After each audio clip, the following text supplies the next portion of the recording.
Moi, c'est Mariem. J'ai grandi à Québec. J'ai vécu dans ces quartiers. Je pensais avoir tout vu, tout essayé, mais la région continue sans cesse de me surprendre. Ce que je vous propose, c'est de venir avec moi arpenter les rues et ruelles de la ville et d'échanger avec des gens qui font de la région ce qu'elle est. Au fil des rencontres, nous allons découvrir de bonnes adresses, des artistes et des secrets bien gardés. C'est aussi ça, Québec, un contenu publicitaire de Destination Québec Cité à écouter sur Radio-Canada Audio. Voici un segment d'émission d'Ici Première. Pour ne rien manquer, rendez-vous sur Radio-Canada Audio pour écouter vos émissions de radio préférées en direct ou en rattrapage. On va écouter de la musique, tiens. On C'est va une bonne idée. du piano. Plus doux? Oui, plus doux. On y va.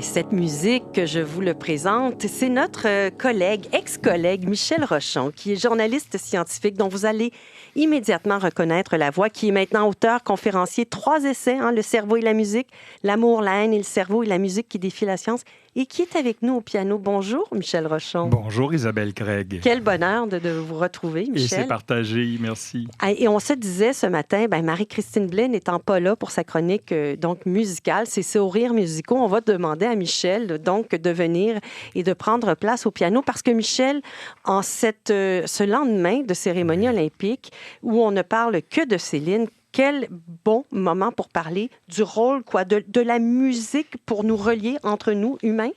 Alors, cette cérémonie-là était unique puisqu'elle reproduisait tout ce que les neurosciences nous donnent depuis 30 ans comme confirmation, que le rôle principal de la musique dans notre société, c'est la cohésion sociale.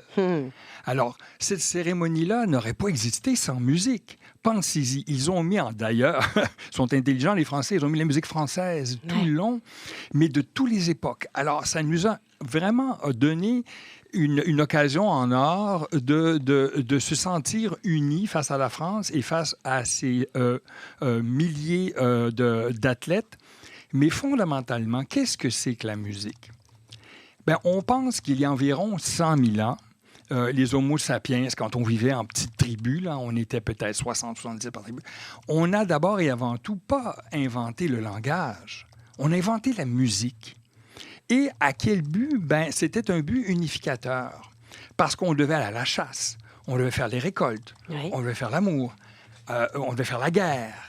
Et l'utilisation de la voix, et pourquoi Céline Dion nous émeut tant au sommet de la Tour Eiffel, le premier instrument de l'humanité, c'est la voix. Et on vibre à entendre notre propre voix d'une certaine façon quand on écoute quelqu'un. Et c'est l'outil de communication premier. Ensuite, le langage a été inventé et toutes les langues, vous connaissez toutes les langues où ils ont leur mélodie, l'italien, tout ça. Mais il a fallu nommer, raconter des histoires en société. Mais la langue fondamentale, unificatrice, c'est véritablement la musique. Et donc, Céline vole la vedette. Ça ne vous étonne absolument pas, mais il y a tout aussi ce qui va autour, c'est-à-dire le retour, etc. Mais quand vous dites les neurosciences, il y a vraiment une étude scientifique du rôle de la chanson, même de la chanson contemporaine, Michel? Ah, absolument. Regardez, il y a des milliers de chercheurs un peu partout dans le monde là, qui étudient les neurosciences cognitives de la musique. Et fondamentalement, ce qu'on découvre, c'est que la musique occupe une grande partie de notre cerveau, plus d'une trentaine de régions, dont une bonne partie au tout début pour, naturellement, comme la pièce que je viens de vous jouer, Le Genre du pays. Alors ça, c'est une mélodie. Alors, il y a des régions spécifiques dans le cerveau qui vont faire l'écoute de la mélodie et la déchiffrer. Ensuite, il y a une harmonie.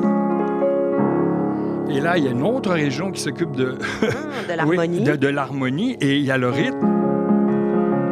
Et il y a le timbre du piano. Et ça, ce sont toutes des régions différentes. Mais qu'est-ce que la musique a de plus extraordinaire? C'est qu'elle rentre dans notre vieux système limbique qui a 400 millions d'années que tous les mammifères ont. C'est le système des émotions. Alors là, les émotions sollicitées pendant l'écoute d'une chanson, c'est immense. C'est plus puissant que juste la musique instrumentale quand on y ajoute des paroles et si c'est bien composé, si la mélodie va très bien avec les paroles. Là, il y a des choses qui se passent dans notre hippocampe, qui est le siège de la mémoire, et qui fait ressortir plein de mémoire, et ensuite un cocktail de neurotransmetteurs et de neurohormones qui se mettent à être sécrétés, cortisol, dopamine, endorphine, oxytocine. Tout ça nous donne un paquet d'émotions positives pour la cohésion sociale. Et c'est de là que viennent nos frissons quand on regarde, quand on entend l'extrait de Céline, quand on est dans un spectacle, on est « wow ». Alors, le frisson musical, c'est la dopamine, c'est des centres profonds dans notre système limbique. Elle est sécrétée en grande quantité. C'est pour la cohésion sociale, mais également pour la récompense. C'est la molécule de la récompense. Elle nous donne beaucoup de récompenses, Céline, quand elle chante. On se sent gratifié par l'œuvre musicale et son interprétation. Et au-delà de ça, il y a le mythe de la vedette. On parlait d'intelligence artificielle il y a quelques secondes. Moi, je donne des conférences sur l'intelligence artificielle et la musique. Et on va s'en sortir, l'intelligence artificielle, quand on aura pris vraiment conscience qu'il nous faut nos êtres humains qui viennent en avant porter le message de cohésion sociale et non pas des machines. Oui. Et ce qui est fou, c'est que... mais est-ce qu'on peut dire que c'est parfois, quand ça atteint une forme d'art reçue, quand on parle de cohésion par un plus grand nombre, parce qu'on parlait tout à l'heure de métal et de métalleux, donc on n'a pas tous les mêmes oreilles, on n'a pas tous la même réaction à la musique, Michel. Voilà. Et dans mon dernier livre, je parle justement du heavy metal. Et la scène était éblouissante, là, hier, à la cérémonie. Alors, on a découvert que les gens qui aiment le métal, cette musique-là les calme. Et regarde Olivier. N'est-ce pas? Alors, ce que je raconte également dans mon dernier livre, c'est que il n'y a pas de bonne et de mauvaise musique. Ça, c'est très important. Il y a la musique qui nous fait du bien à nous, qui fait que l'on sécrète beaucoup de ces molécules-là dans notre cerveau. Et ça, c'est le résultat de notre génétique, de notre comportement, tempérament fondamental et également la culture qui nous a, à partir du ventre de notre mère, parce qu'on entend la musique dans les derniers mois dans le ventre de notre mère, et toute la musique qu'on entend dans notre enfance va faire en sorte qu'on a des choix musicaux. Ouais, la musique et la mémoire, ça, c'est fascinant. Et personnellement, comme fan de métal ou avoir grandi là-dedans, c'était pas nécessairement une question particulière de musique, c'était effectivement la façon dont moi je me sentais quand j'en écoutais ou quand je participais à un concert. Je me sentais investi par quelque chose et je l'ai transposé en vieillissant dans d'autres types de musique. Cette expérience-là très intense du corps quand on reçoit la musique. Michel Rochon, on parle de la mémoire, toujours tellement troublant, fascinant quand on va, par exemple, voir des personnes âgées. J'ai fait quelques reportages sur le sujet où ils n'ont plus de mémoire, ils ont une perte cognitive. Et quand on met, par exemple, Michel Louvain, La Dame en bleu, ils se mettent à chanter et ils s'éteignent dès que la musique se ferme. Voilà. C'est fascinant. Moi aussi, j'ai fait 2 reportages de découverte au téléjournal là-dessus. Alors, ce qui se passe, c'est qu'il y a des plaques amyloïdes qui se forment. C'est véritablement la marque de la maladie d'Alzheimer. Et ça attaque plusieurs régions, mais comme je vous ai dit, la musique a tellement de régions que les plaques n'ont pas encore complètement envahi toutes les régions de la musique. Et lorsque l'on fait jouer de la musique, mais pas n'importe laquelle, il faut que ça soit la musique de leur adolescence. Cette période critique où l'individu se forge sa personnalité, rejette ses parents. Et cette musique-là, on le joue les têtes autour de la table. Alors, c'est cette musique-là qu'on doit faire entendre aux personnes qui souffrent de la maladie d'Alzheimer. Les musiques qui les ont touchés, là, vous allez voir, ils vont se lever, ils vont parler, ils vont chanter. Il y a comme un petit miracle. Mais ça veut dire que dans 70 ans, ce sera Taylor Swift qu'on fera jouer pour faire... Et là, je vais être peut-être une donnée aberrante, mais je dois avouer, là, ça m'inquiète pour mon futur. Là. Durant mon secondaire, je n'ai vraiment pas écouté de musique. Je suis probablement une donnée aberrante. J'ai commencé à écouter de la musique de façon massive. Là. Par massive, je veux dire 8 heures par jour en travaillant. C'est un peu excessif. À partir du cégep, je n'écoutais pas de musique avant. Diagnostic, Michel? Oui. Alors, votre crise d'adolescence, vous l'avez vécue au cégep. C'est une intelligence artificielle. Pas à l'âge de 12 ans, mais né à l'âge de 17-18 ans. Et c'est cette musique-là qu'on va vous faire jouer au CHSLD.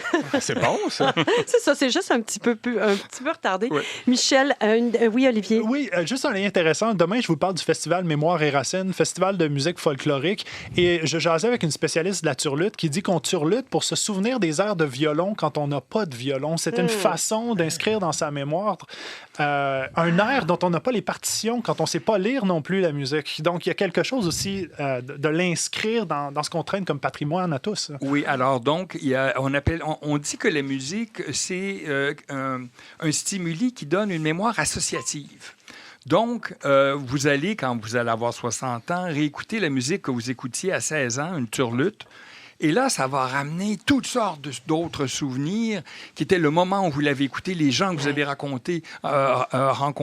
Donc, vous allez, avec la musique, sortir de votre hippocampe, qui est le siège à mémoire à long terme, un paquet de souvenirs qui sont associés au moment de la musique. Alors, Michel Rochon, de Céline Dion à la science, c'est presque un nouveau titre d'essai. Ouais. Alors, merci d'être passé nous voir en studio. Puis on va se quitter en musique, mon cher Michel Rochon. Le dernier essai s'appelle « La musique qui défie la science » et on pourrait en reparler. On pourrait parler, entre autres, des recherches qui sont faites à Montréal. Michel, il y a beaucoup de gens qui travaillent sur ces sujets-là. Alors, le Brahms, c'est un laboratoire de recherche de renommée mondiale. À l'Université de Montréal, à l'Université de Montréal et McGill. C'est un partenariat. Formidable.